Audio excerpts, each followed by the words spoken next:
Friends, how are you. Welcome to craft and food palace. आज मैं आपके साथ टेस्टी कुल्फ़ी की रेसिपी शेयर करने जा रही हूँ। लेकिन उससे पहले अगर आपने मेरे चैनल को सब्सक्राइब नहीं किया है तो रेड बटन को प्रेस करके मेरे चैनल को सब्सक्राइब कर लीजिए और साथ में बेल आइकॉन को भी प्रेस कर लीजिए, जिससे मेरी हर लेटेस्ट वीडियो की नोटिफिकेशंस आपके पास सबसे पहले आए।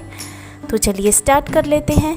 यहाँ पर मैंने कुल्फ़ी के लिए चॉप्ड किए हुए आमंड्स और कैश्यू ले लिए हैं। छोटे छोटे पीसेस में कट कर लिए थे मैंने, आप चॉप भी कर सकते हैं। ये वनीला एसेंस है, फ्यू ड्रॉप्स वनीला एसेंस की यूज़ कर रही हूँ यहाँ पर। और ये इलायची पाउडर है, मैंने चीनी के साथ इलायची को पीस कर इलायची पाउडर रेडी कर लिया था, हाफ़ टी स्पून लिया है। यहाँ पर एक पैन में मैं 1 टीस्पून घी ऐड कर रही हूँ और इसके बाद हम मिल्क पाउडर ऐड कर देंगे। 2 टीस्पून यहाँ पर मिल्क पाउडर ऐड कर रही हूँ मैं। किसी भी कंपनी का आप मिल्क पाउडर यूज़ कर सकते हैं। 2 टीस्पून मिल्क पाउडर ऐड करने के बाद इसको 1 मिनट के लिए घी में मिक्स कर लेंगे। गैस ऑन है, यहाँ पर बिल्कुल स्लो गैस कर रखी है मैंने। इसमें मिल्क ऐड कर देंगे, नहीं तो मिल्क पाउडर बहुत जल्दी जल जाता है, तो केयरफुल रहना पड़ेगा। जल्दी से मिल्क ऐड करना है आपको।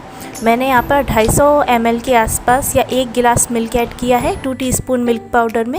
इसे अच्छे से मिक्स कर लेंगे और केवल 5 मिनट के लिए आपको इसे बॉईल करना है अच्छे से। मैंने यहाँ पर गैस मीडियम हाई कर रखी है और आपको अगर मीडियम हाई गैस पर पकाना है तो आपको खड़े होकर पकाना पड़ेगा, क्योंकि दूध के जलने का डर रहता है। ड्राई फ्रूट्स भी इस टाइम पर ऐड कर देंगे, जो भी हमने ड्राई फ्रूट्स लिए थे। फ्यू ड्रॉप्स वनीला एसेंस की ऐड कर देंगे और 4 टीस्पून मैं यहाँ पर शुगर ऐड कर रही हूँ। देखिए कितनी जल्दी दूध में बॉईल आ चुका है। मैंने गैस हाई कर रखी है, इसीलिए मैं खड़े होकर पका रही हूँ। ये देखिए इसमें बॉईल आ चुका है। बस अब ये रेडी होने वाला है। इसका कलर भी चेंज हो चुका है, लाइट येलो हो गया है ये कलर में, और क्वांटिटी भी काफ़ी रिड्यूस हो गई है इसकी। 5 मिनट्स हो गए, देखिए कितना अच्छा कलर आया है। अब इसको कुल्फ़ी मोल्ड में डालने के लिए मैंने एक मेजरिंग कप में डाल लिया है इसे। कुल्फ़ी मोल्ड फिल कर देंगे, लेकिन इनको पूरा ऊपर तक नहीं भरना है, आपको थोड़ा सा खाली रखना है। सारे मोल्ड ऐसे ही फुल कर लेंगे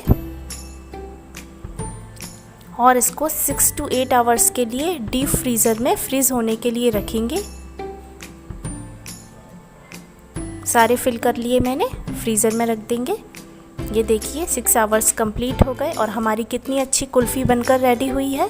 एकदम टाइट जमी हुई है कुल्फ़ी, बहुत अच्छी क्रीमी कुल्फ़ी बनकर रेडी हुई है। केवल 5 मिनट लगे थे हमें कुल्फ़ी रेडी करने में, और बाकी का टाइम जो भी है आपका फ्रीज़र में सेट होने में लगता है। ये देखिए मैं आपको स्पून से कट करके दिखाती हूँ कितनी क्रीमी कुल्फ़ी बनकर रेडी हुई है।